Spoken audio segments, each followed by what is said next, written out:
MGTV, η ομογένεια κοντά σας.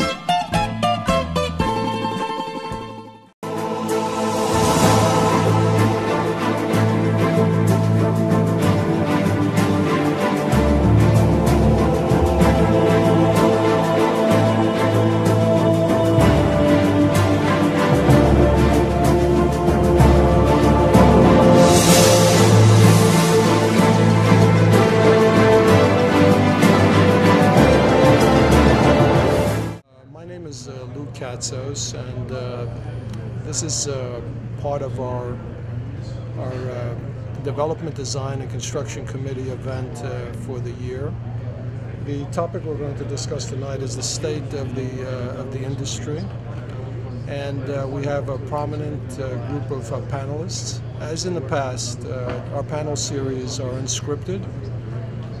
So we don't have preordained questions or anything of that nature. We're very fortunate that we always have great turnouts, we have great sponsors, and the sponsorship funds basically relate to having this event always free, and at the same time using the sponsorship funds for other projects that we do, in particular from the point of view of the educational and cultural aspect of what the Chamber does. So for example, we're going to in Ochi Day, we're going to have the film Kalavrita, which is going to be showcased as part of the New York City Greek Film Festival.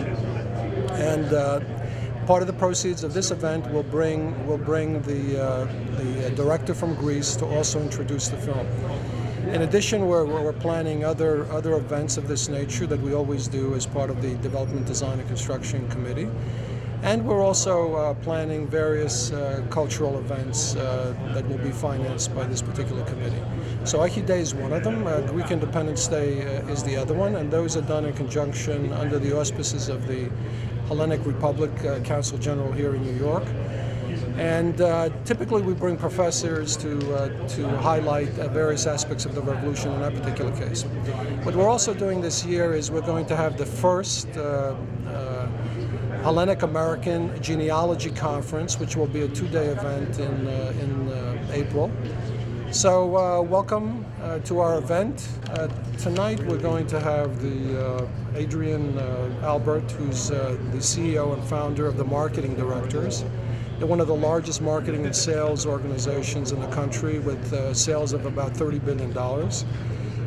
We will have Oscar Brescher, the Executive Vice President of the Moynihan Group, a significant developer in the city of New York. And the Moynihan Group right now is developing about 4 million square feet of residential and commercial properties in the city.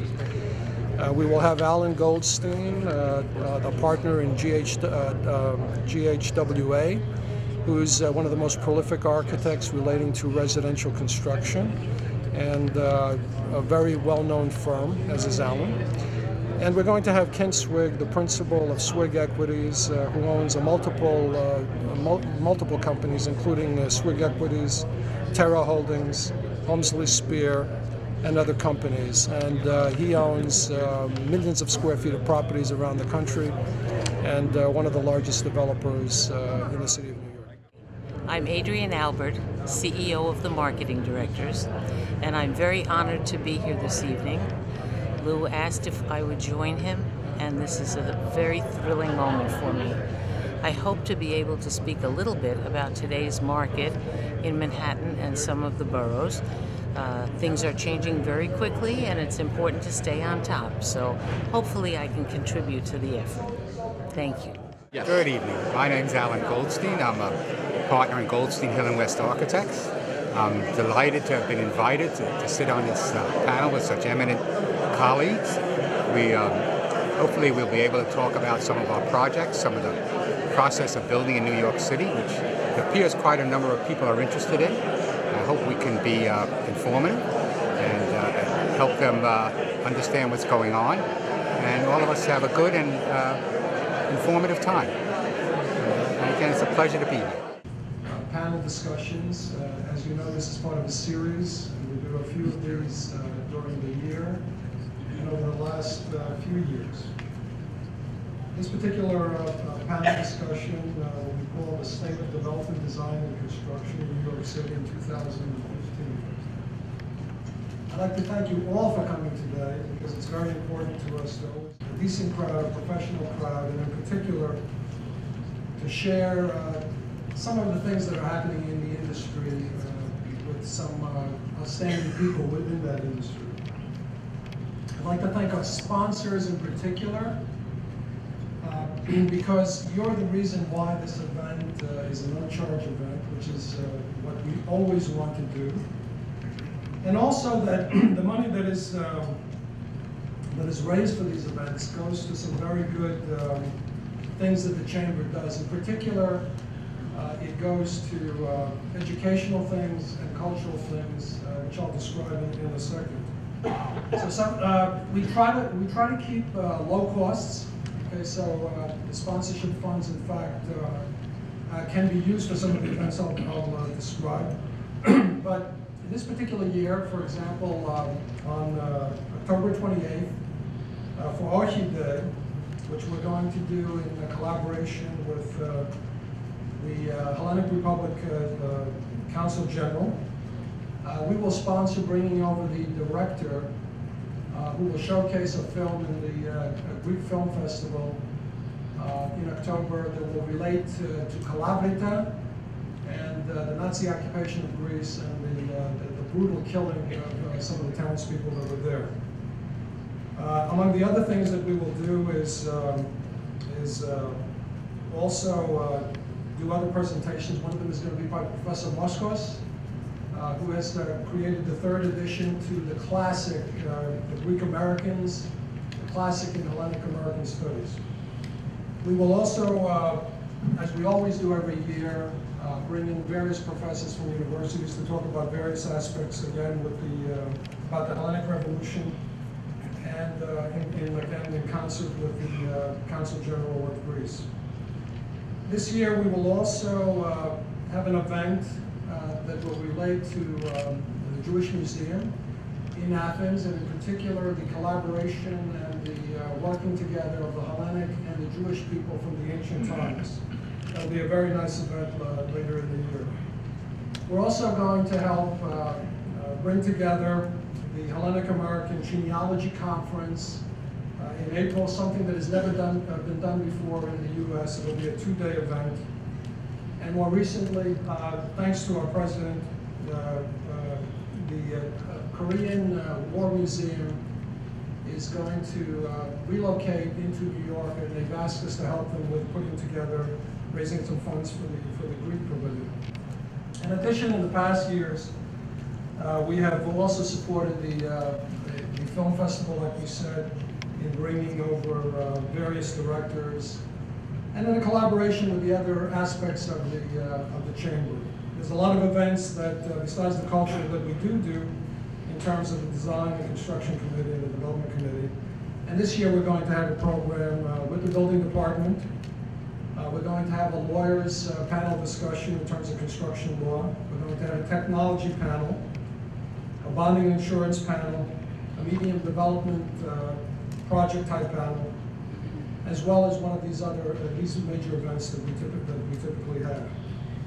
A lot of the events that the Chamber does, including the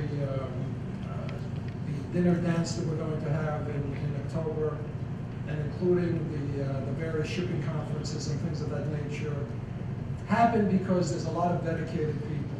And I am fortunate, and we are fortunate as a Chamber, to have an outstanding person who has been elected the president of the Chamber this year.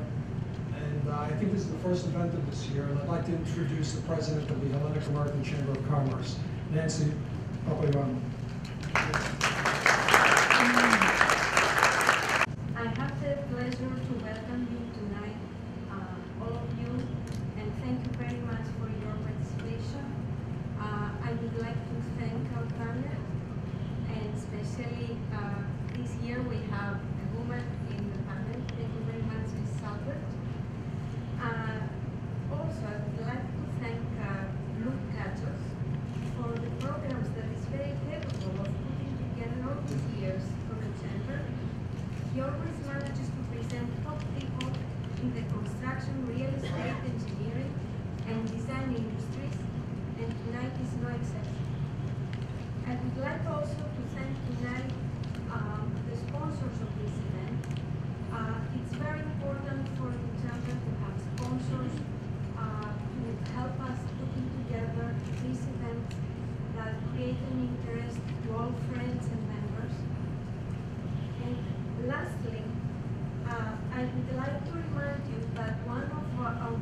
missions of the Hellenic American Chamber of Commerce is to broaden our base of membership.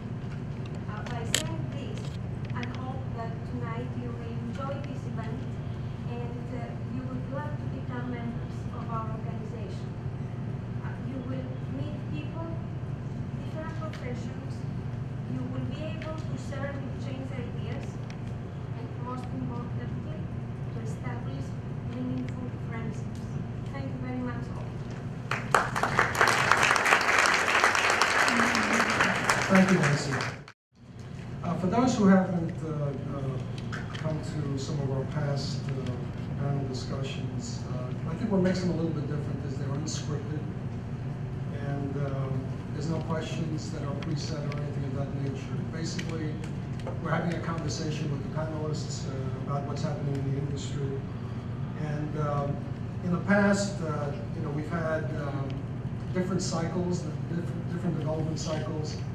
And based on those cycles, we had basically different names that we attached to them. Many of them were mythological. So for example, on the last three that we had, the last one we had was Daedalus' Labyrinth. We had the Flight of Icarus, because there was a point in time where we felt that maybe we were flying too high, not listening to our father, and basically close to the sun, and maybe we would take a dive into development Netherland. And then when we were really in the depths of some of the problems that we had in 2008 and following 2008, we had a panel discussion called The Phoenix Rises, as we were coming out of the ashes, basically, from that particular time period. What I'd like to do is something a little bit different today. Is we will talk about what's happening in the industry, but what I'd like to do is just talk about hypothetical projects. So for the audience, because many of you are in various aspects of the industry, we're going to discuss a hypothetical project and see how the members of the panel basically interface with each other in the development of the project. So, but before I do that, you do have your programs, and you do know who's here. But if you can, just introduce yourselves, speak a little bit about what you do, and then I'll give you a hypothetical project that we'll try to work together and go through it. Kent? My name is Ken Swig. I work with a real estate development company, investment company, Swig Equities, and also affiliated with Brown Hare Stevens and Halstead, and then one other company called Spear. Well, you're a very modest guy, Ken, because quite frankly, I'm reading this and I'm saying, whoa. But thank you, Ken. I'm Oscar Brescher. I'm the Director of Development for the Moynihan Group. We are a large private developer active in the city. We have about the 4 million square foot pipeline that we are developing in Manhattan. It does not include roughly a little more than 3 million that we have elsewhere. And we build in every asset class. I just finished a hotel. I'm in the middle of building a rental apartment building, and next on deck is an office building. We're one of the few that build in every part of the spectrum. Thank you, Oscar. I'm Alan Goldstein. I'm a partner in Goldstein Hellenic West Architects. We're an architectural firm that specializes in multifamily high-rise residential construction. In one form or another, we've been doing this for maybe 30 years. We probably have close to 80, 90, or 100 buildings we've built in that time. Some of these people are my clients, and I work with them, including the Katzos, and it's a pleasure to be here. Thank you, Alan. Hi, everybody. My name is Adrienne Albert. I'm CEO of the Marketing Directors.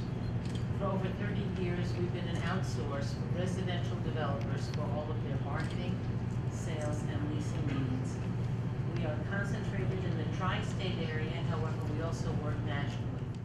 So let's go into our hypothetical project. Our project is off of Fifth Avenue in the mid-50s. We can build 300,000 gross square feet in the property.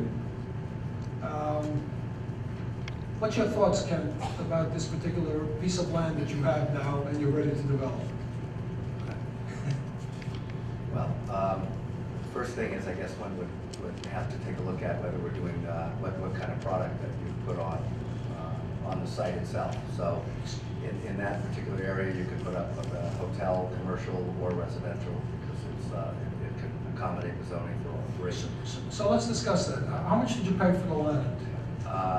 Well, I wouldn't have bought the land there probably because it would be too expensive. But if we did buy the land, you know, depending on what the intent of the sale, probably the highest price they could get is if it was intended for residential in this particular marketplace, because the residential opportunity in that area would be quite extraordinary. Although obviously it's a wonderful office location and a good hotel location. If you look there right now, yeah, there's a hotel. I guess the Baccarat Hotel is going up in that area, and there were a couple of residential. Would we have to pay $1,000 a foot? Well, what you have to probably be paying north of $800 a foot, I would say. North of $800 a foot for the 300,000 gross square feet in that particular location. Oscar, what's racing through your mind now that you put up all this money, the $800, $1,000 a square foot, $300 million on a piece of land? Well, we certainly could not build the kind of project that we really would like to build, which is a rental building. We think that the rentals are far superior to condominiums in terms of being tax efficient, in being able to ultimately derive the highest value over a long period of time, as opposed to building them, selling them, paying ordinary gain taxes, income taxes on them. So it's a tricky thing to be able to acquire a piece of property today and end up with a project that really works in the context of what people are generally used to. You have to kind of change your gear, and the only thing that you could really do at the prices we are talking about is some form of condominium development, which right now happens to be, although Adrian would know much more about it, a reasonable proposition. But it takes about 3 or 4 years, maybe 5, to develop a project. We're talking about a completely different economy. It would be hard to determine how successful this might turn out to be when you get to the point where you actually make the sales. Adrian. Well, maybe I can help a little bit. Most rentals right now in Manhattan are planned for over $80 a square foot. I agree. I don't think this site would yield enough to make sense. But there are other considerations. How high can we go? If you're talking about condominium dollars per square foot, further downtown on Fifth Avenue, the Setai started at, well, for a hotel, started roughly in that market at about $1,200 a foot, and today it trades readily at over $2,000 a foot. So if you can go high enough and get views, maybe you could do $3,000 a foot. How close are we to 57? The 57th Street corridor has taken on some kind of magical life of its own, which it never had before, and is now trading at unbelievably high prices.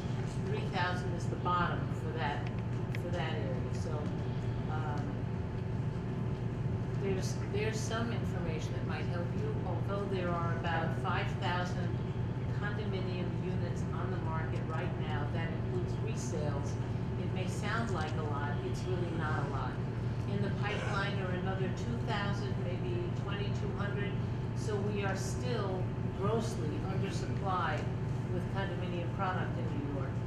As long as there isn't, some cataclysmic thing that goes on, it's not clear why that would change drastically. So the question then becomes, how deep is the market? Will there be enough people to pay for this? Well, that's a question I can't answer. It's a very tough question because all of the product, well, not all of it, but most of the product coming on is larger homes, because larger homes garner more per square foot. So everybody says, oh, I'll get more per square foot. I'll build a 3-bedroom or a 4-bedroom, not asking how deep is that market. So my question to everybody is, how many Russian oligarchs are there? Well, we have the Russian Chamber of Commerce here. They'll give you a certain answer. Kent and Oscar, we paid $800,000 a square foot for this piece of property, this hypothetical piece of property. We have to add, obviously, the soft costs. We have to add the hard costs. And we come to what value in terms of the cost of this project that we're going to be developing. Let me just say, I was going to comment on what Adrian said. In today's market, like on 57th Street, you know, the concept today of $3,000 plus a foot going up to $10,000 a square foot of sales is, the question is how deep is that market? And so how many billionaires are there in the world that want to live in New York City and that are willing to actually buy an apartment here? And that's the question. And I think it's a question that everybody asks, everybody reads, and everybody looks at, and I would say is somewhat unfortunate. It's really irrelevant because the depth of the marketplace is very, very strong and very deep, but it's like a diamond, and that top piece of the marketplace is almost a fictitious piece because it, you know, it could be, it's ethereal in some ways, but it's not the depth of the marketplace. So it gets a lot of headlines and all that, but I don't think it's as strong, not as strong, it's just not as nearly as deep as what the real marketplace is. So the problem is that if it starts to slip away or people lose interest or they want to go to the next day of the month, people will write about and talk about the impact of the marketplace when it really isn't all that significant because it's a very small piece of the marketplace. But we've grown very significantly. Just to two other points. One is that the foreign buyers in the marketplace make up such a small percentage of the marketplace. They get a lot of headlines, but they quote Russian oligarchs. They're very few and far between when it comes to the depth of the market. We're selling between 12,000 and 14,000 units a year in New York City. It's a small fraction of foreigners that really buy in. So a hypothetical project, okay, that we spent $800,000 a foot. We had another whatever, $400, $500 a square foot for construction. We had another $200 or $300, whatever, for union or non-union. It depends. Yeah, well, it depends, right? So the combined costs, okay, of the land, of the hard costs, of the soft costs, are where? Like a little bit under 2, or where are If they? you're building super high, Yeah, go ahead. Oh, go ahead. Go ahead, Oscar. I'm exactly where you are. The costs that you would be looking at, taking into account the fact that there is a loss factor in building condominiums, you lose about 20% of the product to access and so on. You're talking just under $2,000 a square foot. Okay, do you have the chops to proceed? So to make this work, you are looking, but these numbers are, actually being paid. You're looking at $2,500 to $3,000 a foot as kind of the numbers. I can tell you that a project which we built, we finished it about 3 years ago. We have the last 30 or so units. We have sales which are exclusively, Adrian would know this better than me, which are exclusively Chinese. Every single unit that we have sold, the last 30 units, only one of them was not to a Chinese customer. Let's assume we decide to go ahead with the project, okay, and we imagine we're going to make all this, all these sales prices, okay, because Adrian convinced us basically that we can get all these type of prices, and we say, okay, let's go. What's the next step? What's the next step in terms of the process, and how do you start thinking now about the design and the use of the architects, and when do you bring them on board, and all the rest of that? Yeah, let's go. Yeah, the first thing you need to do, actually, you need to start with the marketing side. You need to understand the product that you might be trying to reach or address to the market. And Adrian at one time had a logo which was from concept to closing, and really they need to be involved at the concept stage. Bless you. And then you need to deal with the architecture. And today, it appears that architecture has a value in the city. So do you hire a starchitect? You're an architect. I think it becomes part of the branding of the product, and you make a decision as to which, how do you present your product. And in some cases, some people opt for brand names, and in some cases, they just opt for quality. Okay, let's say Adrian convinces us that we can get $3,500 a square foot. Alan, you're hired as the architect to design this project. What's racing through your mind besides the fee that you're going to collect? Well, first, I'm glad it's a condo because we can get a higher fee, number one. And it also gives us a chance to design a higher quality building because presumably the budget is higher. But our first step would be to analyze the site, see what kind of massing, what we can build, where the views are, and then obviously sit down with the client and the marketing people and try and understand, the kind of program they're looking for, and basically start from that point developing concepts and trying to see how it all has to tie together: the cost, the concept, the marketing, and we would try and do that early on. Adrian, you're brought into the picture now. You're with the team. The architect is starting to put together some conceptual plans. What is going through your mind in terms of the marketing for this product off of Fifth Avenue in the mid-50s? Before we get there, we really have to determine who we're going after and what their needs are. And then working closely with Alan, we would work on the program to make sure that what we're designing is going to meet a niche in the marketplace. Rather than have to chase the market, we want to offer something that makes the market come to us. So it's a different approach than just designing something and hoping the market is strong enough to be able to support it. After we would understand what our product is and understand who we're going after, we would then put together a strategy to say, how are we going to reach that person? What do they need to hear and see in order to be excited about our project? And out of those discussions magically springs a marketing plan which tries to step by step say what we're going to do and how much it's going to cost, because anybody can be a marketing genius if there's no budget attached to it.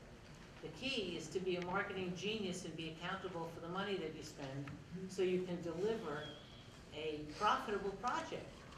So working closely with Alan, we would then make sure that this building had the bells and whistles that would appeal to the market we're going after. We would promote that as part of the image or the branding of what we're creating, and hopefully come out with a product that makes people say, ooh la la. Let's assume we went through the process. We did the design development. We discussed with the marketing people. And it was ready to go. What's our challenge in terms of the financing, Kent, in terms of this particular project?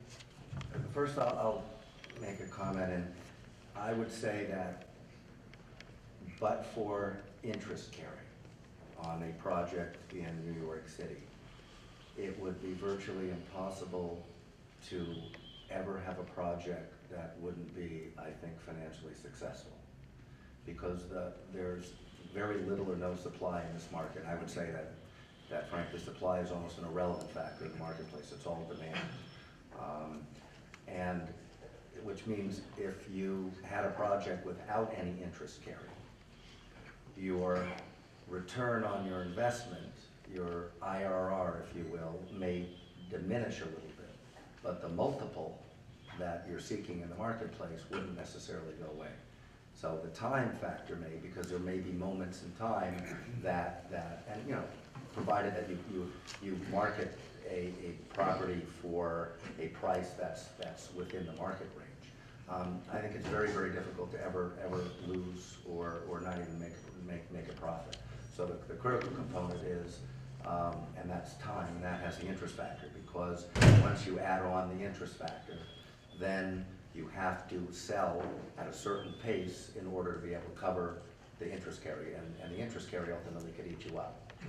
But for that, I don't think the marketplace could ever really damage you because you could sustain living through it. If you look at all of the times that we've had really since 1945, every downturn that we've had, we've gained back all plus another 10% and keep going within anywhere from 18 to 22 months from every downturn we've experienced. So this dollar for dollar, it works. So then the real question is how do you put together the project, knowing that most developers don't put in 100% equity.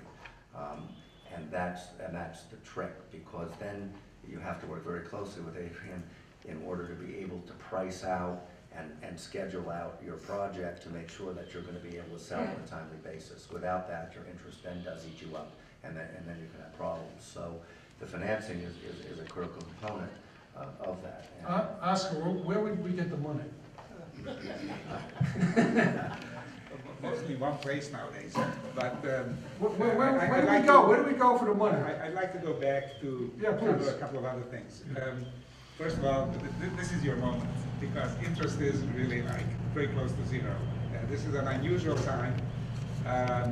It hasn't happened in a few hundred years where long-term interest rates have been so unbelievably low. I think it was in the Dutch Golden Age, was the last 100-year period when we had this kind of a 1% or 2% sort of interest rate. What we do generally is, in terms of conceiving a project, just about everything that we do is mixed use. And combination of mixed use buildings have some advantages in financing. So if you go back to the W Hotel downtown, we have obviously a W Hotel as part of it. We have the residences, which are part of it. We have an intermediate kind of a use, which is long-term stay, effectively. About 64 units of that has been very successful. And we have a component of food and beverage at the base. So we have a very complicated shish kebab of uses going up and down this very thin building. And you can finance the various components in different ways, and it reduces the burden of having sort of too much of a thing. Yeah, but where do we get the money? Well, there are... What's the source of our funds? Where are we going to get the money? Let me give you some examples. Okay, please. Because we are in the market at all times. In around 2010 to 2012, and it was almost impossible to finance anything. People are talking in terms of 50-50 loan-to-value ratios. We built a building which is all equity. This is the hotel that we built on 54th Street, and that has turned out to be a spectacular investment for everybody. So you can start at that point. You can have an all-equity investment, and there are many players in the market now that never played in real estate development who are willing to put up either very large chunks of equity or sizable pieces of equity or all equity. And so that's actually an example of an unusual financing technique which resulted from the necessity of not having major players. The US banks in general have been incredibly conservative. The four major banks, which is Citicorp, Chase Manhattan, JP Morgan Chase, Bank of America, and Wells, they do just about only relationship lending. So having a great project is not sufficient. You have to have a project where you also have a great track record at a bank. So very difficult to deal with them. There are a number of entrants into the financing area right now, which are actually much more agile and flexible. And I can tell you that in the past 2 years, we have done $1 billion of construction financing and development financing from Chinese sources, and mostly from one bank. And that's a huge inflow of funds into this market. Similarly, French banks, banks that you may not have heard of, like Natixis, which is a very large bank that has become active in New York. We've done a number of loans with them. You have the German banks are coming back, although they kind of exited the scene other than Deutsche Bank, but now they are back. And then if you look at non-bank entities, such as insurance companies and equity funds. There is a real plethora of sources right now, and things are becoming more interesting. We had this discussion even 3 years ago, it would have been kind of all vanilla flavor. Now we are all over the place, and it's changing every single day. It's an exciting moment to be in the business. Alan, Kent and Oscar have the money. Okay, they finance this project. In terms of architecture, Alan, what's going through your mind? What are some of the things that are happening in the architectural world, whether it's internationally or here in New York? And when you go around the world, by the way, and then you come back to New York, I mean, we look like we're dead architecturally. What is happening in the New York architectural scene that's exciting? That's exciting.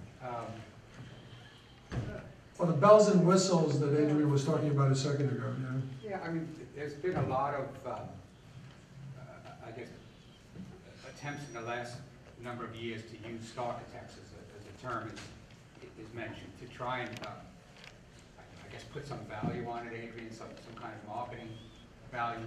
What we find interesting about that is, despite what the exterior may look like, internally they're still very much the same kind of buildings.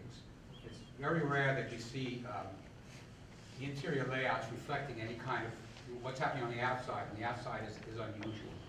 Do you design from the outside in or the inside out? From both. You really need to, you know, as Adrian mentioned, there's usually a kind of marketing concept, and you have to make sure that your interiors, your layouts, your exteriors are in conformance with that. And it's a process of integrating both.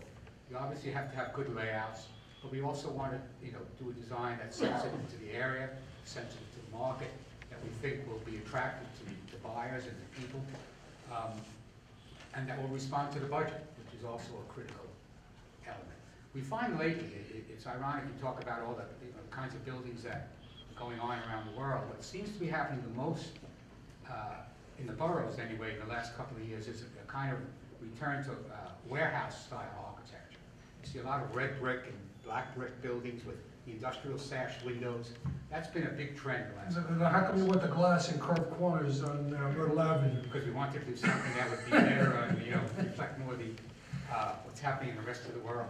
That seems to be, but I think that's a trend, and like everything else, it'll run its course and then change to something else. When we first started doing buildings, this was back in the mid-'80s, the big thing was to have lots of glass, to emphasize the view. Everybody wanted to have magnificent views of Manhattan and the river, and wide expanses of glass, trying to eliminate emollients, eliminate brick, and so on and so on.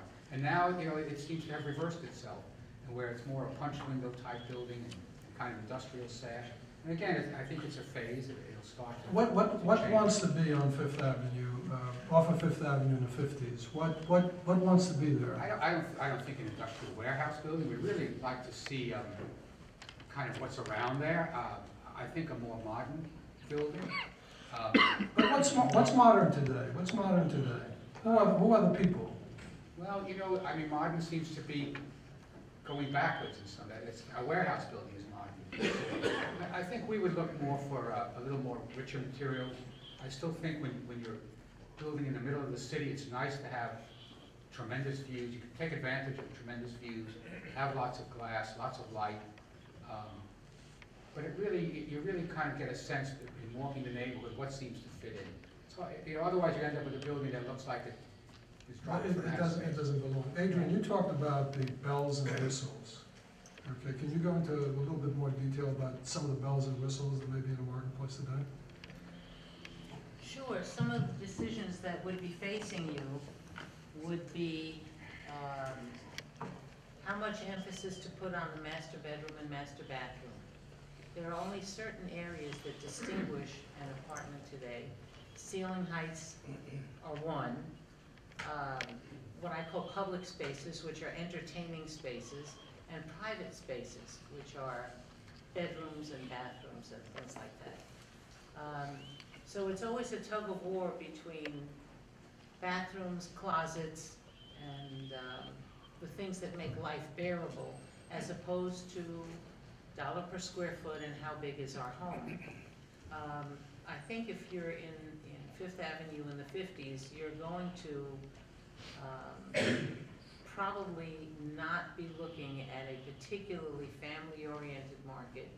You'd probably be looking at a market that does have some family component, but is predominantly either empty nesters or single separated, widow, divorced as a category for demographic analysis. And therefore, what you need to do is create a space that's very stylish and yet has a sense of warmth and home. So the finished materials that you choose are going to be very, very important. I agree with Alan. I don't know if it should be a glass building or not, but you need to take advantage of any view, anytime, in any building. That's what people pay for. So however you do that, you need to do that. Kent and Oscar, and please, you'll respond in a second. You're obviously thinking in your minds what this thing is going to cost, obviously. You're also mentally thinking that maybe some of these people who may buy these units because of the price structure may in fact come in and just rip everything out and redesign it with other people. Are those thoughts coming into your mind when the marketing people are going crazy, or not really? You're letting the marketing people just go? In terms of ripping out in terms of what do we do up front? Do we spend the money up front, or do we say, you know what, let's reduce it a little bit and, I tell you what, just practically, what happens is that you want to get your temporary certificate of occupancy and you want to have the building completed, and the concept of leaving things a little bit more raw so other people can come in and put their own finishes in there really doesn't practically work. And the problem is that you leave yourself exposed to somebody wanting not to close until everything's finished, and then you're building out individual apartments and everything. And so from a practical point of view, you want to end up doing a wonderful design, you want wonderful finishes, and if somebody comes in and they want to redo it, then they have to rip it out, and it's unfortunate, but they do it, but it's on their time and on their bill. So, and the idea, was always generated probably, especially in the super luxury high end, and then it's rejected, and then you go back to the more traditional way of doing business. In this particular case, because of the cost, you're going to have a very expensive apartment, and here's where the market is differentiated itself from the past. It's interesting. Prior to 1995, or up to December of 1995, there were fewer than 10 apartments ever in the history of New York City that sold for $10 million or more. Okay? Today, there are 400 apartments on the market for $10 million or more. So we're living in a vast world. So when Adrian goes to market it and Alan is designing this project, you're designing for, because of the cost, that number and that level, and there is some depth in that.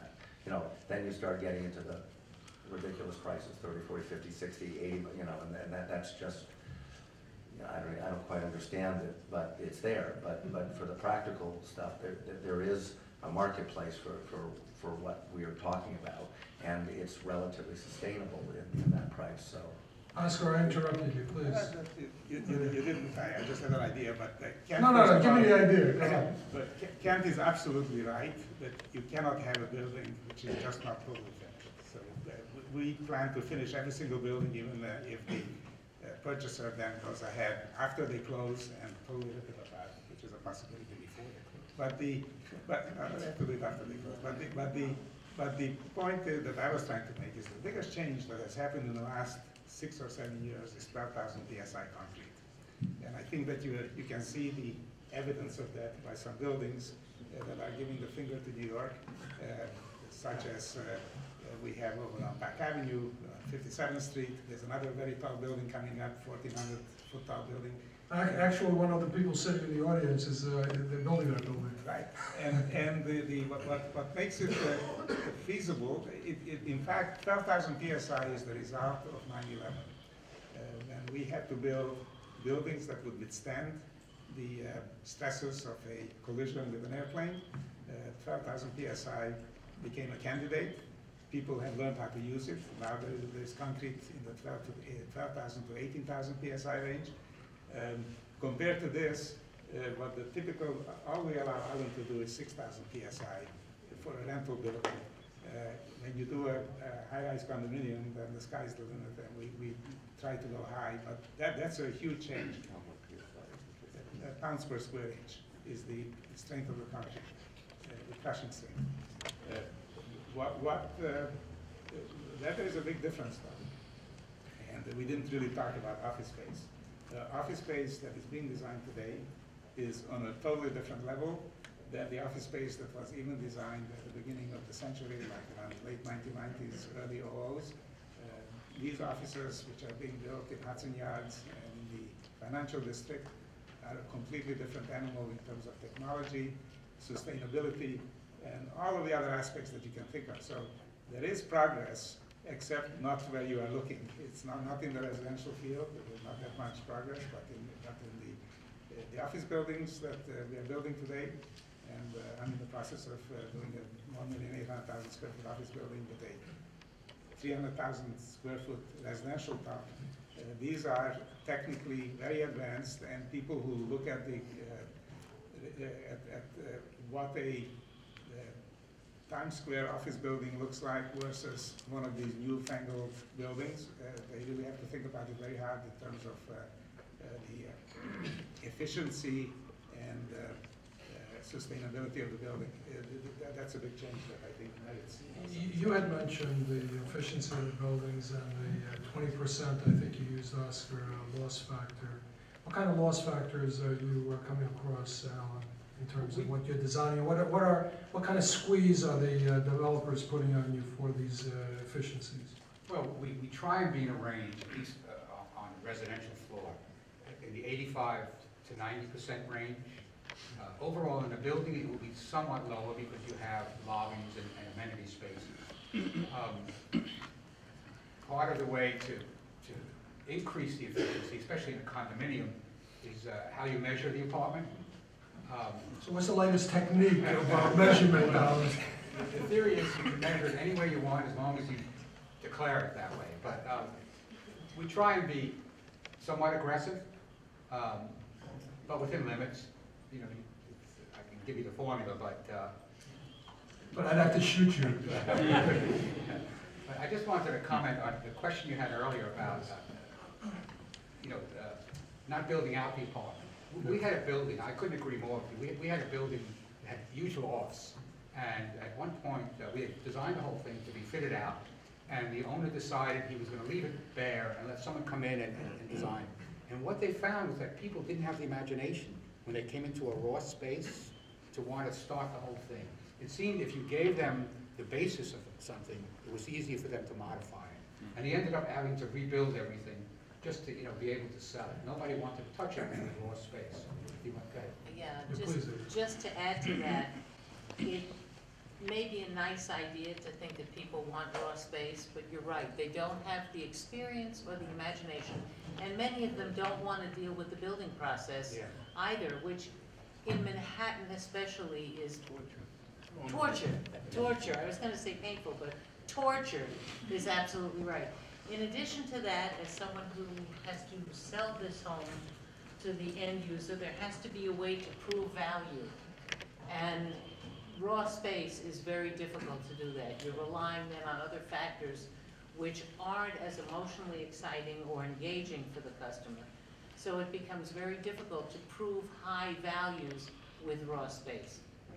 That's why you also furnish them, right, Adrian? Because people don't have the ability. They don't, that's exactly right. That's why a furnished model, whether it's an actual size, a miniature model, or a virtual walkthrough even, is an extremely powerful tool. The single most powerful tool is a furnished model. Adrian, can Can you... talk a little bit about the use of kitchens today?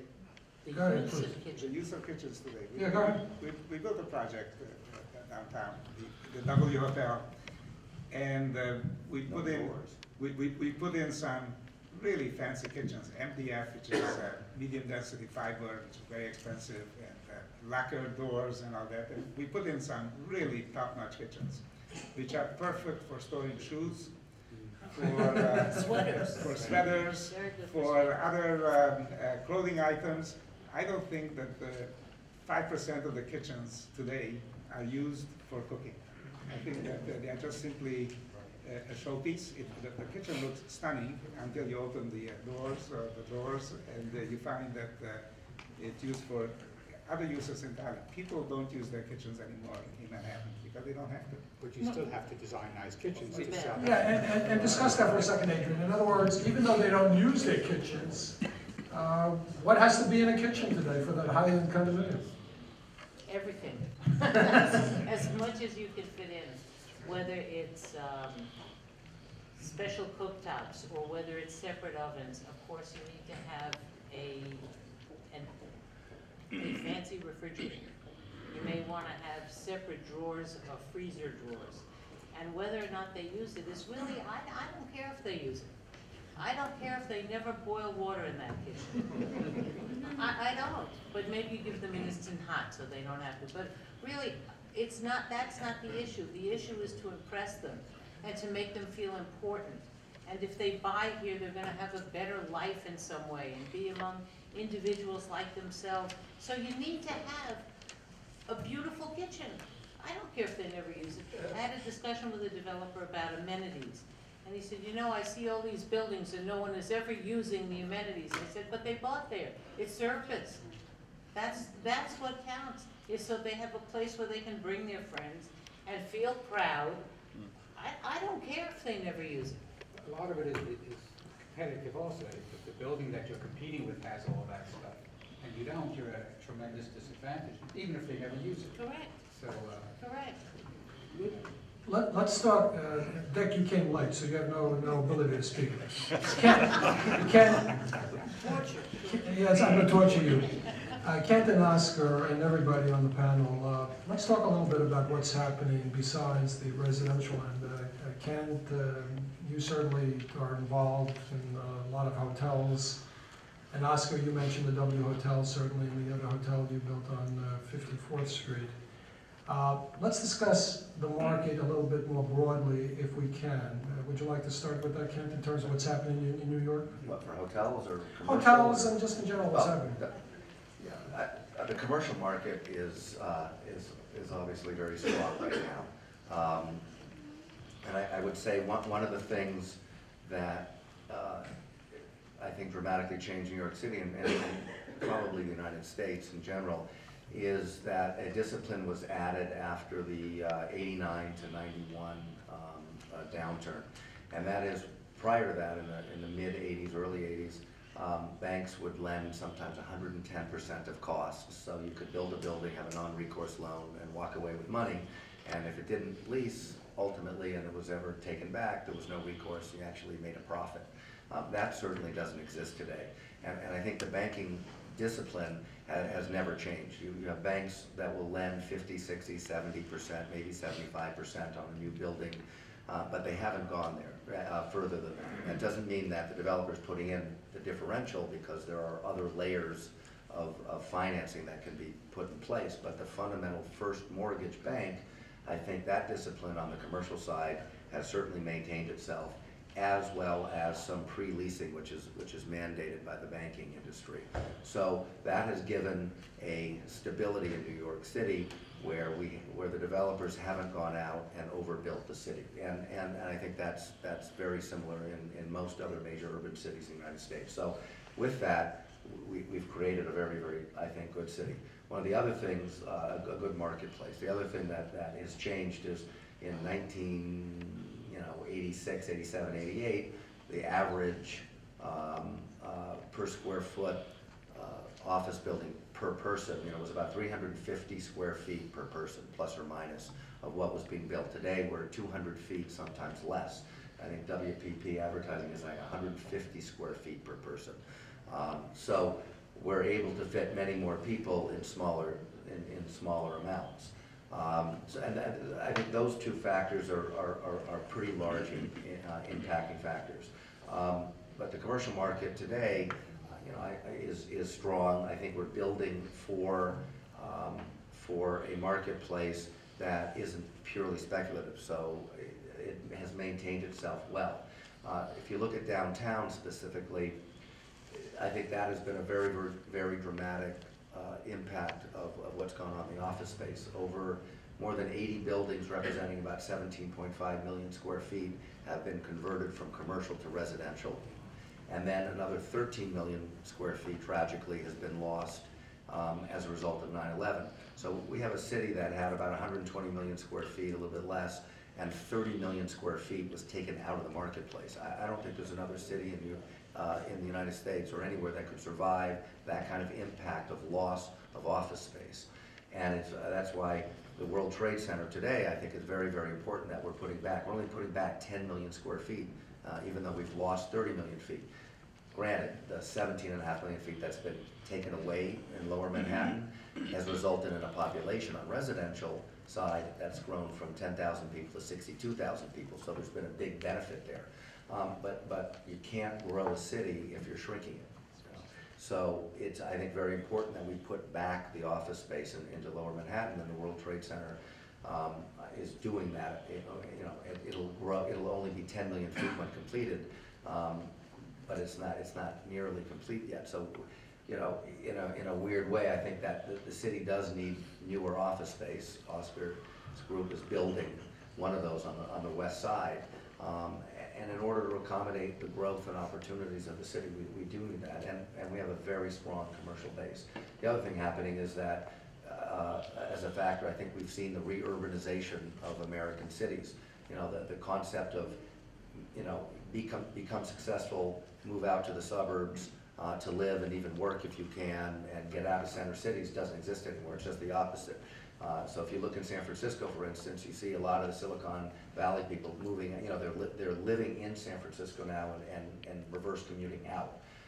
So that, and as a result of that, companies are coming back into the city, the center cities to have their work. So if you look at where JCPenney left 6th Avenue, right, what were they in? Where the Tishman's Fire Building, right? Whatever. They left, and then they moved out to Plano, Texas, and built, beautiful offices, and they had gymnasiums, and they had bike tracks, and they had ponds, and all that great stuff. And they found that their office workers became very stale and had, a lot. It just didn't work. So, for the commercial side, I think it's a very good trend that's going on right now, because center cities are where people want to live and work, and the concept of multi-use in one specific area, is great. There's no longer just, this is residential, this is commercial. Now we've got the mixed-use areas and mixed-use buildings. So I think that bodes very, very well for urban living and commercial. Oscar, your company has done a lot of exciting things, obviously, on the commercial side, including Columbus Circle with the recladding of the building and repositioning the building. Can you just talk about that aspect, and also some of the new commercial development you'll be doing in the Hudson Yards area? Yeah, first of all, I just want to emphasize, Ken said, is that there are two things about New York which seem to be working well. One of them is New York has significant population growth. We have, at the worst moment in the 70s, we were down to about 7.4 to 7.5 million. Today we are back to 8.3 million, and we're heading for 9 million. And that just simply encourages economic activity. The second thing is we happen to be, on many levels, extremely competitive on the worldwide scene. Our office space is cheaper than most of the major office centers in the world, Singapore or London or even Shanghai at this stage are more expensive than we are for equivalent space. Same thing, people like to come here to shop from all over the world. If you don't have a Chinese personal shopper in a department store today, you are missing out. There's a huge influx of people. In fact, all of Fifth Avenue from 42nd Street to 49th Street is being reconfigured to look like from 49th Street to 57th Street. Major stores are moving in, and the space in the first 2, 3, 4 floors of the office buildings are turned into retail. We are in that space as well. We are doing that. But back to the construction that we are contemplating now. First, I'm just going to talk a little bit about the hotels. It's a golden age for hotels at this moment here. Why, Oscar? Why is it? Because there are so many people wanting to be in the city either for business or for pleasure. This is a great attraction in the world. It's one of the great cities to visit. We have over 50 million tourists coming in a year. Absolutely right. We're actually close to 55, I think, right now, and heading north of that. Does the turbulence in the world affect what's happening here? Of course it does. Yes. So let me just say one thing about the hotels. We found that the hotels that work best, having built the Hilton Garden Inn, which is, if you think about it, you roll your eyes a little bit, but very small rooms, about 220 square foot rooms. Basically what we're offering there is a terrific bed. You can walk around the bed, you get television on the wall, and a bathroom. Very few amenities, it's 401 rooms. That hotel, since it opened in January, has been full every single night except on Sundays. What's the rate, Oscar? We are in the 300 range at this point. Pretty good. I cannot tell you what cash flow this one single little asset throws off.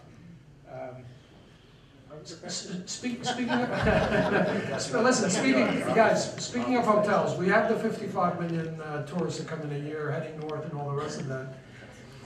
Everybody's building a hotel, obviously. Certainly you guys are building hotels. What's your thought on the trend for hotels, and where does it stop?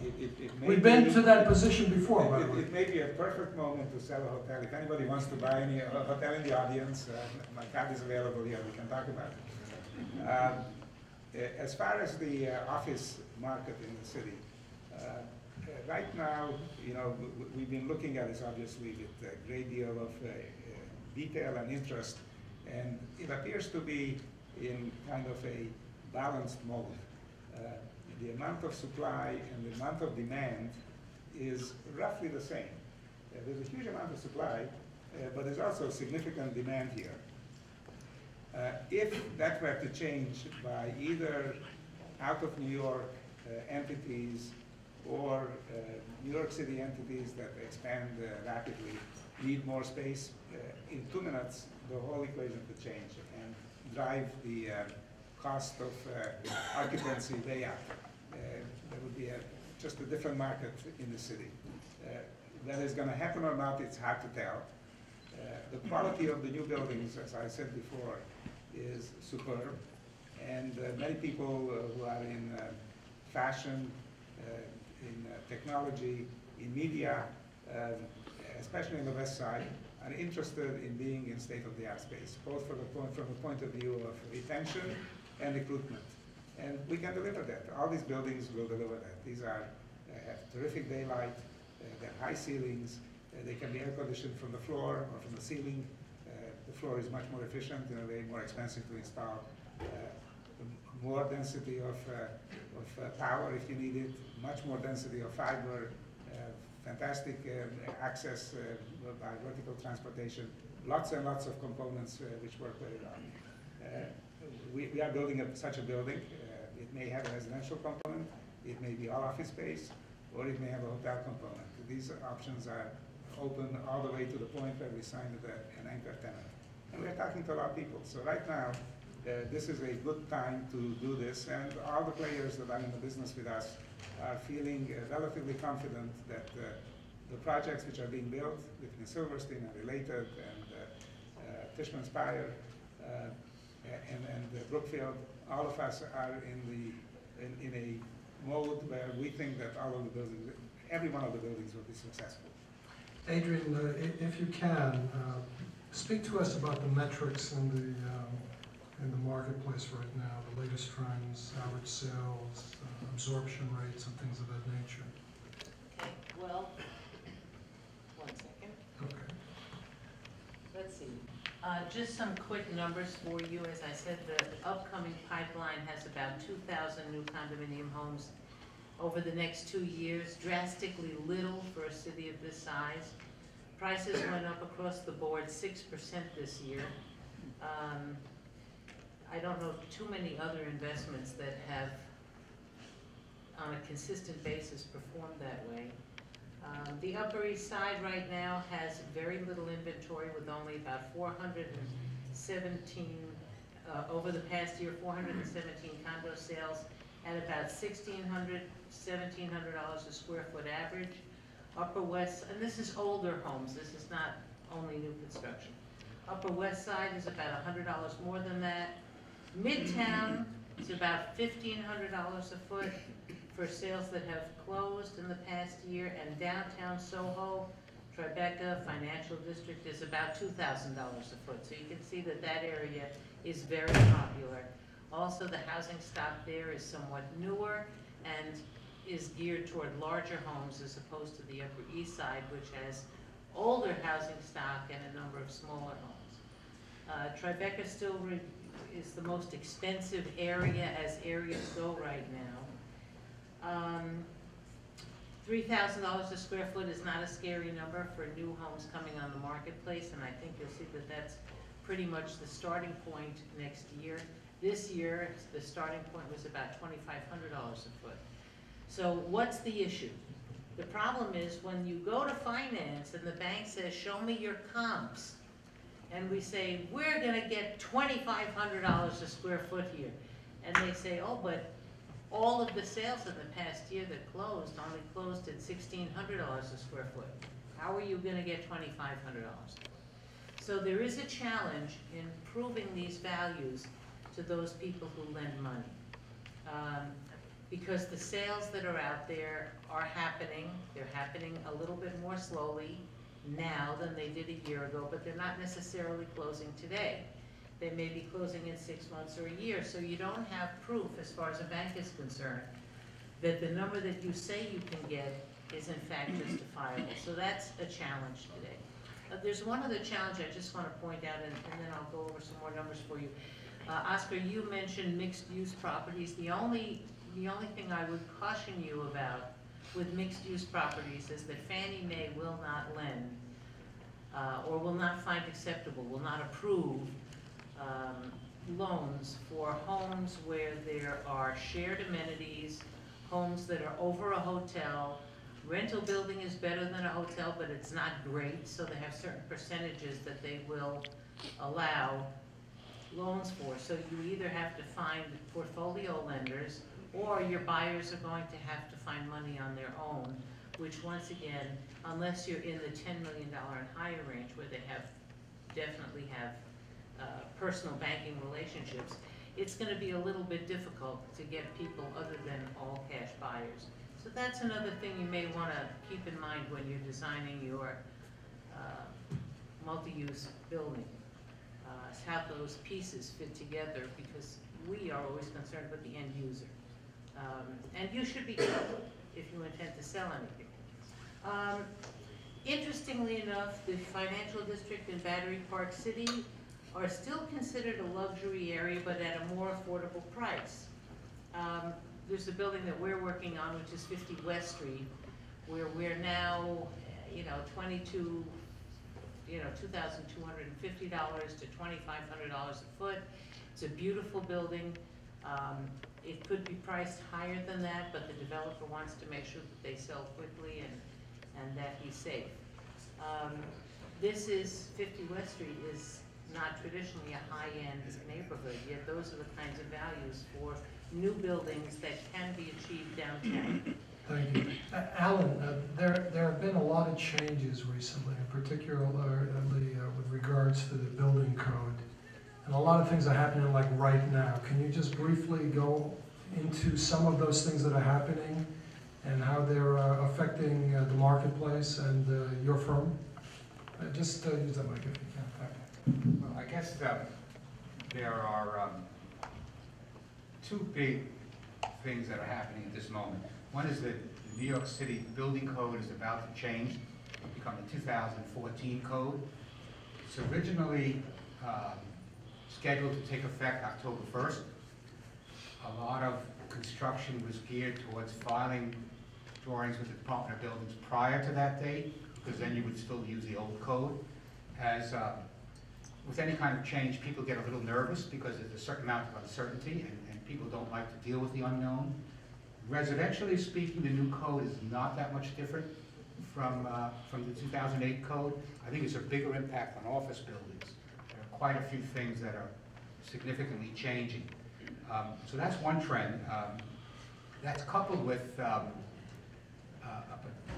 change in the 421A tax abatements, which are scheduled to either be phased out next June or changed. Again, there's a level of uncertainty. So there's been a tremendous push on in the last couple of months to get buildings that are filed prior to October 1st and be able to get a permit and start construction prior to June to lock in their benefits. So I think the building department is basically being overwhelmed at this point. And to make matters worse, there's been a big change in the Department of Buildings. There's been a change of leadership in terms of who's running the Department of Buildings. There's a rumor going around that they're going to wipe out the hub. That's what I've heard. If that does happen, it'll be in a matter of months. It's not going to be immediate. There seems to be that kind of, I mean, I've heard that same thing. I think it's very unfortunate. We found the hub to be very useful, but they seem to want to bring everything back to the borough level. How that will play out and what that will mean in terms of getting things approved, and it's hard to say at this point. If you can, we're going to close up, and we'll start with Kent. Just your thoughts, everyone at the table, of how you see the market in the next 2 years, the New York market, in various aspects of the market. Well, I'll start from a very macro-oriented point of view. I'm a big believer in that the market is going to be very strong, and on the residential side, you know, subject to any kind of extra, you know, impact on the demand.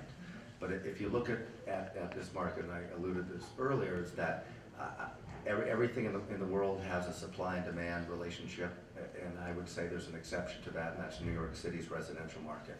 You know, we're living in a city with, and what Oscar touched on, we're living in a city with 8.3 million people going up to 9 million people. And for most of our careers in New York City, we've been in a recovery mode. You know, we lost almost 1.1 million people in the 1970s in New York City. We lost as many people as the next largest city in America was. And that was devastating. We didn't regain that population until 2003.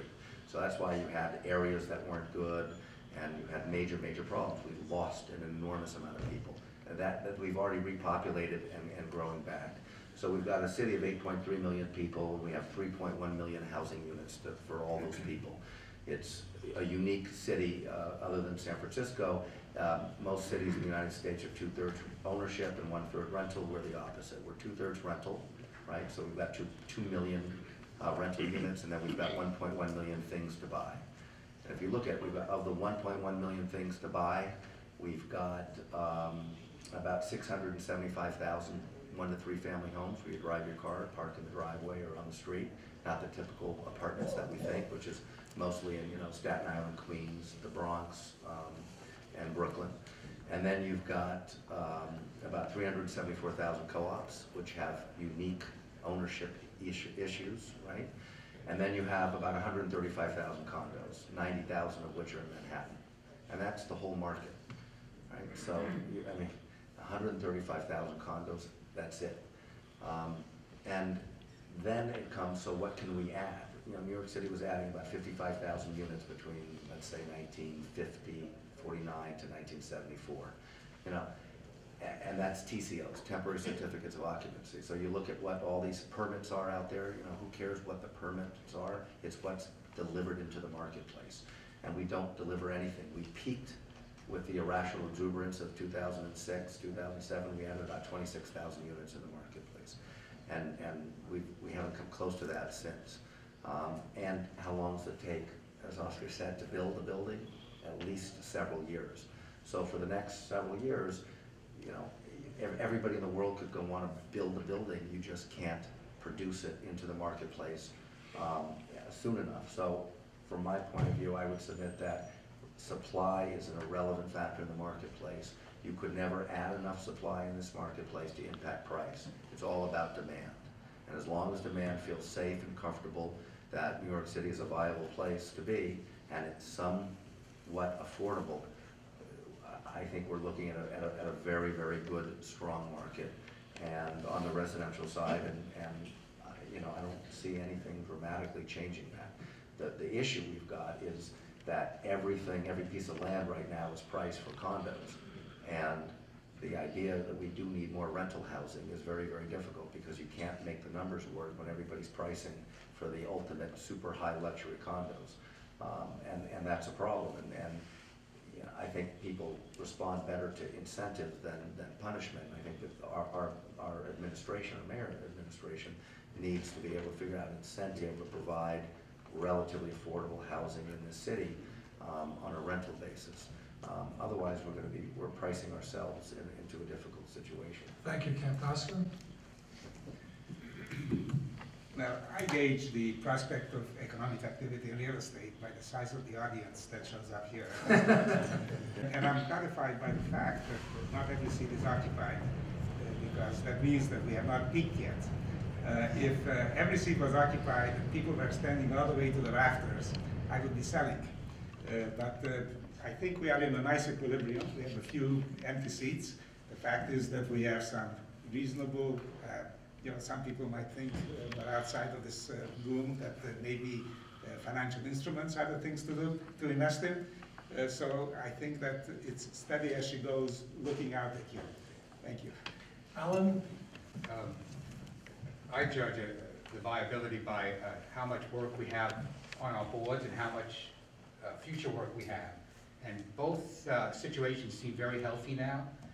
As Kent was saying, we had a lot of projects that started up after the last recession, but they're at a point now where they're first starting construction. So they're really not coming online for, you know, a year or two. So there really hasn't been that much that's being built. A lot of it is in process now. We also seem to have a lot of potential work. People are still calling us, asking us for proposals.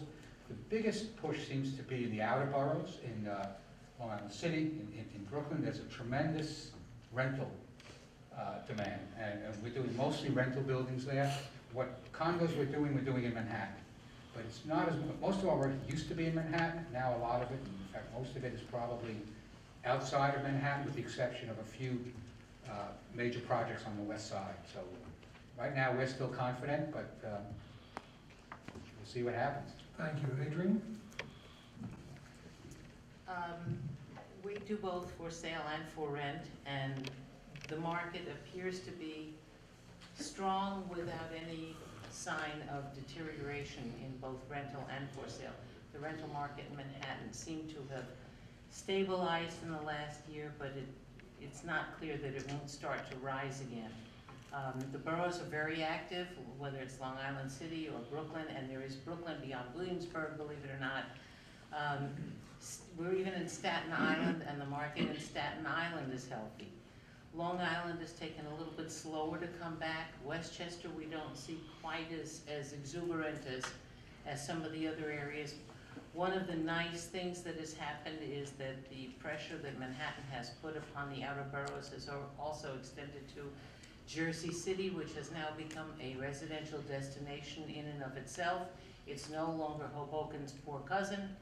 And we're seeing the Gulf Coast of New Jersey being very, very desirable, from Jersey City right up to Fort Lee. So I see this as being very good for the entire marketplace. And as this demand spreads out and offers housing to people on all different levels, as long as we can keep our infrastructure up and keep transportation easily and readily available, I see a rosy future. Thank you. Please feel free to take the advice of our new president, Nancy, and become a member of the chamber. It's important. We do a lot of very good things during the year. Our programs, as this program is, by the way, is educational. Thank you for some of the students who came from Cooper Union. They're part of the educational program. And please give a round of applause to a very good panel.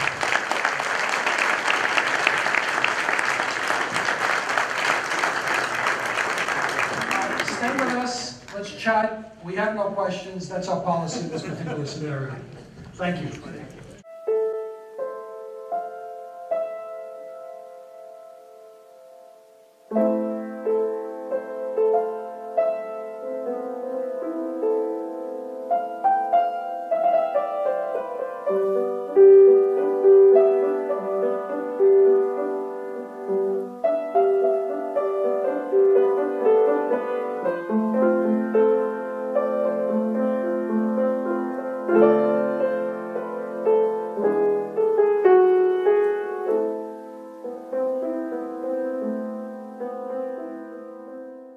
thank MGTV for their proficiency in taking these particular events and for helping the Hellenic American community and the greater New York community at large. Thank you. Thank you, sir.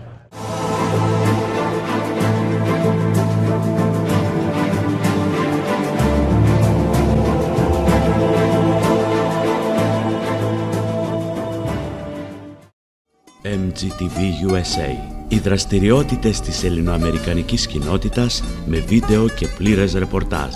Επισκεφτείτε την ιστοσελίδα μας mgtvusa.com. Καλύπτουμε καθημερινά τα γεγονότα στην Ομογένεια. Επίσης, αναλαμβάνουμε την κάλυψη των εκδηλώσεών σας, γάμους, βαπτίσεις, παραγωγές διαφημίσεων, ντοκιμαντέρ. Τηλεφωνήστε μας στο 718 908 8729 ή επισκεφτείτε μας στο διαδίκτυο mgtvusa.com.